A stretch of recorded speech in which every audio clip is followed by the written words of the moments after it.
को बढ़ाते हैं आगे और बात करते हैं जनाब इंतजामिया के एक और अहम फैसले की।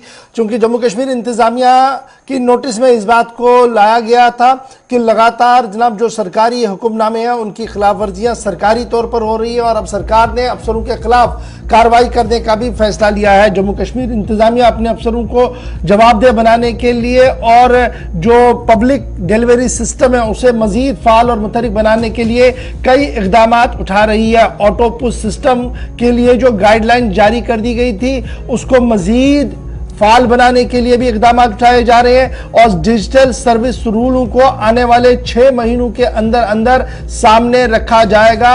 कल बाज़ाब्ता तौर पर लेफ्टिनेंट गवर्नर की तरफ से इस बात की वजाहत कर दी गई है। लेफ्टिनेंट गवर्नर एडमिनिस्ट्रेशन की तरफ से यह साफ कर दिया गया कि डिजिटल सर्विस रूलों को 6 महीनों के अंदर अंदर सामने रखा जाएगा ताकि जवाबदेही हो कि जब भी कोई आदमी किसी भी चीज के लिए किसी मामले की सुनवाई के लिए आता है तो उसका मामला हल हो और जो वो मांग रहा है, जो वो डॉक्यूमेंट्स मांग रहा है, जो वो सवाल पूछ रहा है, उन सवालों का जवाब भी दिया जाए। मजीद क्या कुछ सरकार ने इस पूरे मामले पर किया है और ये डिजिटल सर्विसेज रूल्स क्या है, ऑटो पुश सिस्टम किस तरीके से काम करेगा, इस पर जरा गुफ्तगू करेंगे। मेरे साथ हिलाल इस वक्त ज्वाइन कर चुके हैं श्रीनगर से। बहुत शुक्रिया हिलाल ज्वाइन करने के लिए। बड़ा इंपॉर्टेंट ये है जब हम देखते हैं कि लेफ्टिनेंट गवर्नर साहब लगातार ये शिकायतें आ रही थी कि जनाब अफसर जो पब्लिक गारंटी एक्ट है और दीगर कानून है उसकी खिलाफ वर्जी हो रही है। जो सेट टाइम है कि इतने दिनों के अंदर अंदर फाइल मूव होनी चाहिए, इतने दिनों के अंदर अंदर सवाल का जवाब आना चाहिए, वो चीजें नहीं चल रही है। लैतुलैल से काम लिया जा रहा है और अब सरकार ने इन सभी शिकायतों का इजाला करने के लिए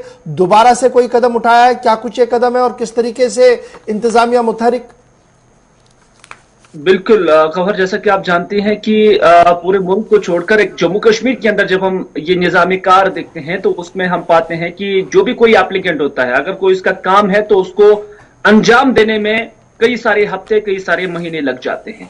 और इसमें सिर्फ ग्राउंड लेवल का कोई छोटा मोटा ऑफिसर ही जिम्मेदार नहीं है, बल्कि कमिश्नर लेवल से लेकर चीफ सेक्रेटरी लेवल तक हम देखते हैं कि इसमें लोग जो है कहीं ना कहीं वो गैर कानूनी अगर नहीं लेकिन सही वक्त पर सही काम नहीं करते हैं।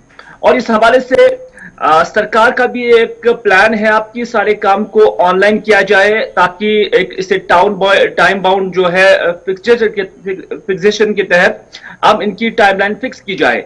लेकिन कई सारी सहूलियात का मैं देख रहा हूं कि उन्हें टाइमलाइन या टाइम बाउंड किया गया है लेकिन उसका रिजल्ट जो है पब्लिक में ठीक नहीं मिल रहा है। मिसाल, इससे पहले जब किसी पटवारी के पास कोई भी एप्लीकेंट, कोई भी जमींदार, कोई भी शख्स इंतखाब के लिए जाता था तो 100 रुपए थमाता था और हाथों हाथ जो है वो इंतकाल या इंतखाब उसे मिल जाता था। लेकिन जब से सरकार ने इसे ऑनलाइन किया है, सरकार ने सेट जो प्रोटोकॉल बनाया वो 40 दिन का है, यानी 40 दिन के अंदर अंदर एक पटवारी को ये इंतखाब एक एप्लीकेंट को देना है। ये ऑनलाइन प्रोसेस शुरू हो चुका है नवंबर के महीने से ही। लेकिन इससे पहले जब ऑफलाइन था, हैंड टू हैंड मिल रहा था। अब जबकि ऑफलाइन किया गया और आप उसके बाद 40 दिन तक एक पटवारी को क्लेम और ब्लेम नहीं कर सकते हैं कि आपने मेरा इंतखाब क्यों तैयार नहीं रखा। 40 दिन का वक्फा लगभग 1.5 महीने का वक्फा है कि जब एक एप्लीकेंट को वेट करना पड़ेगा। और आज के दिनों में जब आपको याद ही होगा कि बहुत सारी चीजों के लिए इस तरह के डॉक्यूमेंटेशन बहुत जरूरी होती है। कैसे एक इंसान इस डिजिटल दौर में, नई जदीदियत में, जब सरकार कहती है फौरन से पेशतर आपको सर्विस फराहम की जाए, ऑनलाइन के जरिए सिर्फ रिश्वत सतानी को खत्म करना नहीं मकसूद था, बल्कि फौरन से पेशतर जो सर्विसेज है वो एक एप्लीकेंट को हासिल हो जाए। लेकिन इस तरह की सर्विसेज जब आपने शुरू की हैं कि जो काम एक दिन में हो जाता था, भले ही उसमें हम रिश्वत को जस्टिफाई नहीं करते हैं, लेकिन इतना जरूर है कि एक इंसान का वक्त जो है बचता था। अगर वो एक दिन के अंदर हो जाता था और आपने उसको 40 दिन का बना दिया तो ये कहां की अच्छी सर्विस है। नंबर 1। नंबर 2, इस तरह का सिस्टम क्रिएट करने का मकसद जो सरकार के पास है वो ये है कि एक आम इंसान को जस्टिस मिले, इंसाफ मिले, एक इंसान को सही वक्त पर उसका काम हो जाए, उसको ज्यादा परेशानी ना झेलनी पड़े। आज की डेट में भी आप देखेंगे इन चार्जेस के नाम पर जो है यहां पर सिस्टम चलाया जा रहा है। आपके बड़गांव में सीएमओ नहीं है, आपके बड़गांव में कई सारे बीएमओ नहीं है, इंचार्जेस जो है वहां पर रखे गए हैं। उससे क्या काम सफर नहीं होता है? और इस हवाले से जो फाइल्स हैं वो कमिश्नर सेक्रेटरी के ऑफिस में धूल चाट रही हैं।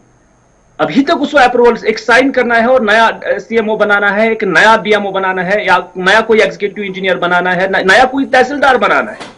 तो उस चीज के लिए भी हम देख रहे हैं कि काफी डिले है। जब तक मैं इसको अकाउंटेबिलिटी इस वजह से ठहराया जाए कि अगर कोई काम वक्त पर नहीं करता है और उसके खिलाफ कार्रवाई होगी और कार्रवाई उसे जुर्माने के तौर पर देना होगा, सस्पेंशन के तौर पर देना होगा, तब तक इस सिस्टम की कल ठीक होने वाली नहीं है।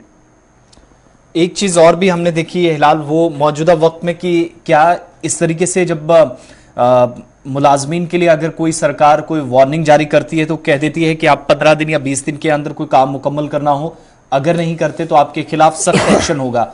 यहां पर भी क्या सरकारी अफसरान को भी उस तरीके से कटघरे में खड़े करने की जरूरत नहीं है? सीनियर ऑफिशियल्स को उन्हें जिम्मेदारी जब तय की जाती है तो आपके खिलाफ कार्रवाई भी होगी, या अफसरान ये जानते हैं कि 15 या 18 दिन का नोटिस है, उसके बाद मामूल के मुताबिक काम चलेगा, कोई ज्यादा फर्क इससे पड़ने वाला नहीं है? तो क्या ये जो एक्शन प्लान जो निचले दर्जे पर मुलाजमीन के लिए होता है, ये अफसरान के लिए नहीं बन सकता इस तर्ज पर अगर काम किया जाए?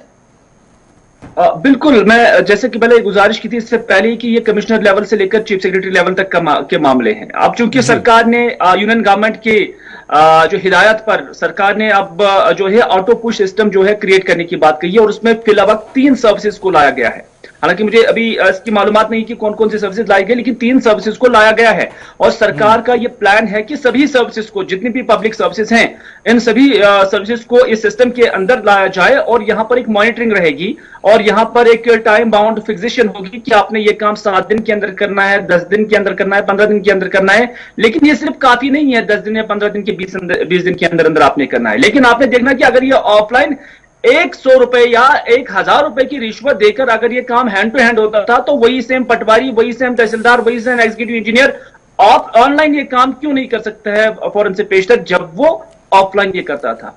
तो इस तरह से जब तक मॉनिटरिंग होगी और उसके बाद एक जुर्माना होगा, तब तक ये ठीक नहीं होगा। लेकिन सरकार ने जो प्लान किया है, कोशिश कर रही है, इसमें भी कोई शक नहीं कि सरकार का इस तरह का सिस्टम क्रिएट करना ये अपने आप में एक एतराफ है, अपने आप में एक वजाहत है कि सिस्टम नीचे जो मुलाजमीन है, जो अफसरान है, वो ठीक ढंग से काम नहीं कर रही है। इसी वजह से